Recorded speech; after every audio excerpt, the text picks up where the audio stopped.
Bi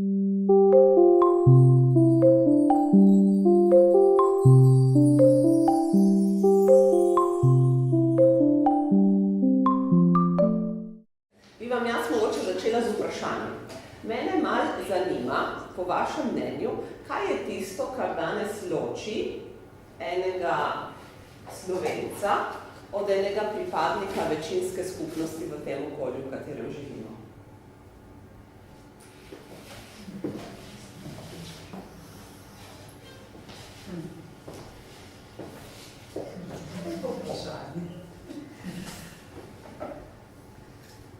To, da se mi zavedamo, kaj smo, dosti krat okažem.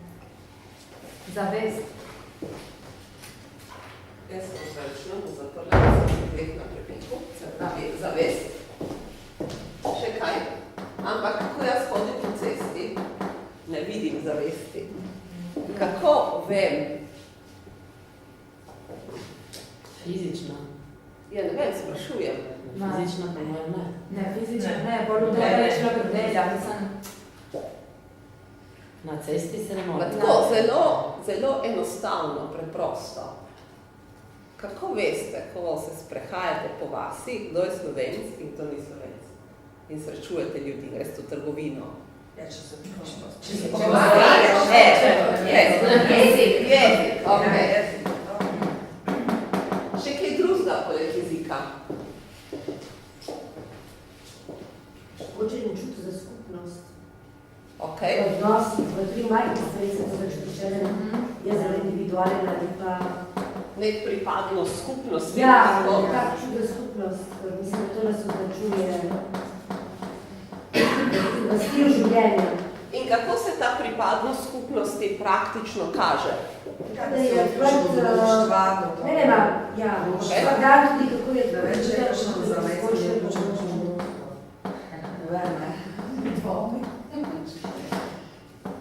Vključenost v društva, kaj še? Ma tudi angažiramo za nekatere stvari, ki nas združujejo. Recimo pust, ne? Mislim, takrat se najbolj čuti, kako smo mi povezani in to je čuteno tudi na drugi strani meje, ne? Mislim, in tudi Italijani čutijo, kako mi čutimo to in smo povezani takrat. Okay. Še kaj drugega poleg pusta? Prostovoljno delo. Prostovoljno delo, okej. Še kakšno drugo? Rečeno za narod blago. Kaj pa recimo kraška ovcet? Tudi, ja. Majenca? Ja, okay. Kako lahko temu rečemo? Običajno se živi. Običajno vami.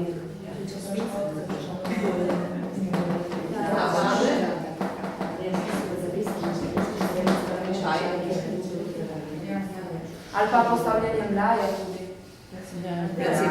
Okay.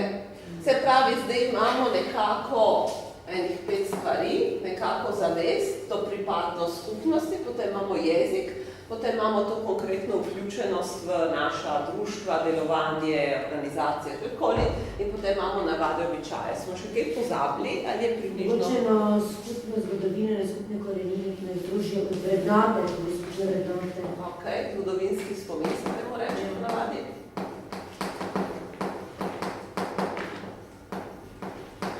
Še kaj?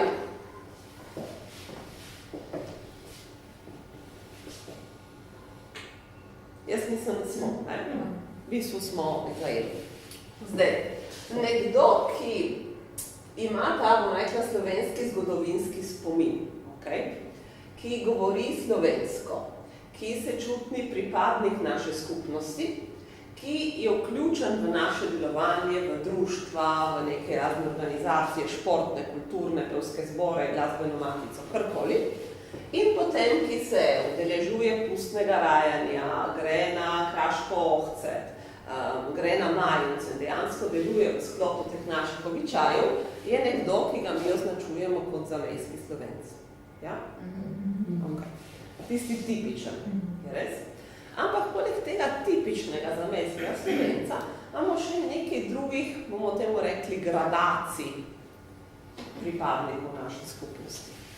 Imamo recimo nekoga, ki lahko govori slovensko, mogoče tudi celo doma se pogovarja slovensko, ampak ni vključen v naša društva. In se dejansko bolj druži z pripadniki večinskega naroda, ima neke aktivnosti, ki jih pač razvija, rekla, v nekih italijanskih društvih, mogoče živi v nekem okolju, kjer nima možnosti, da bi se vključeval v neke slovenske skupnosti.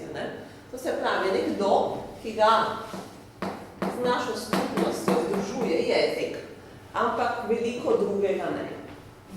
Okay? Potem imamo še ljudi, ki ne govorijo slovensko, ampak ki z nami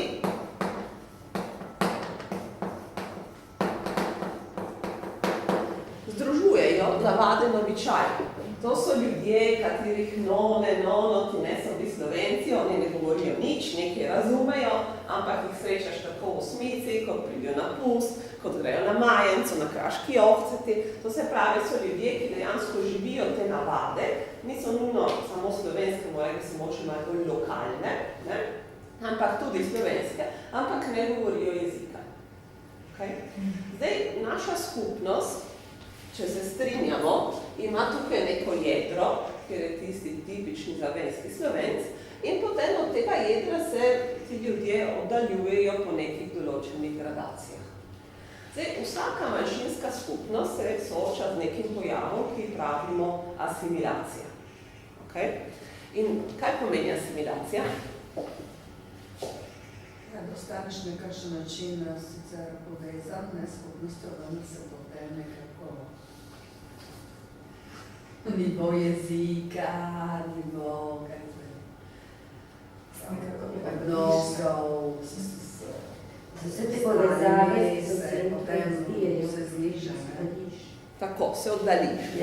Asimilacija v bistvu pomeni, da se ti oddališ od te skupnosti in da v nekem roku par generacij se v bistvu asimiliraš, popolnoma inkorporiraš v večinsko skupnost. Okay? To je en zelo, bom rekla, tipičen proces, ne samo nas, bom rekla, kot manjšinske skupnosti, ki je za nas čustveno zelo boleč, ampak je normalen proces, s katerim se soočajo vse manjšinske skupnosti, pač kamorkoli pogledate.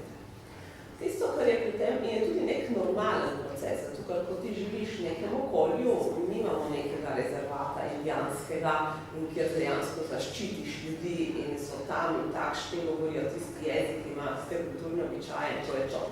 Ampak z, bom rekla, neko normalno interakcijo z okoljem, je normalno, da določeni ljudje, ki so v središču te skupnosti, se od tega središča oddaljujejo in se lahko zgodi, da pač oni, njihovi otroci, njihovi potomci v enem drugem trenutku se popolnoma inkorporirajo v večinski narod, v večinsko skupnost. Tisto, kar pa je, se pravi, to je nekaj čisto normalnega, nič zastrašujočega in nič zaskrbljujočega. Tisto, kar pa je problematično, je, če neka manjšinska skupnost, ki živi v nekem okolju, tega procesa ne uspe vsaj deloma nadomestiti z enim procesom v obratno smer.